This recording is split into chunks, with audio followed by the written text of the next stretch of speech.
That's right. When the two leaders were addressing that joint press statement a few hours ago, there was a lot of expectation that the big-ticket announcement of Mr. Putin's visit to India, the S-400 surface-to-air missile deal, would be announced. But contrary to expectations, the two leaders were completely silent on that issue.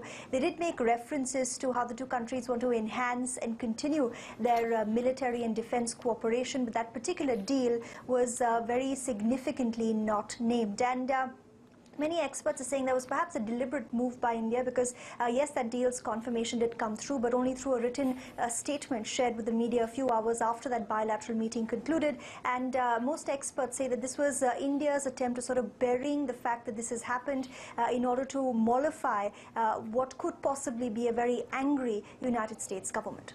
Well, clearly it hasn't been buried. So what happens next? Is India bracing itself potentially for American sanctions? The fact that this particular announcement didn't happen with a lot of pomp and show, which is usually the norm with any sort of military announcement, because that's an indication of India's growing defense might in the region.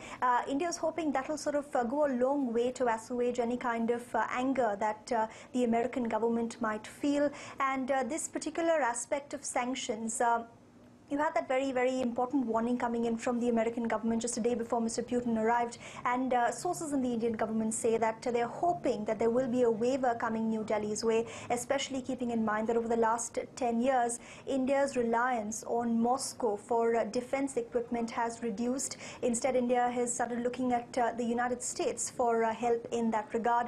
And they're also hoping that Donald Trump's focus on the Indo-Pacific region, where he's looking at India as a possible power to counter China's growing dominance, will be something he'll be thinking of when he's looking at a more militarily potent New Delhi.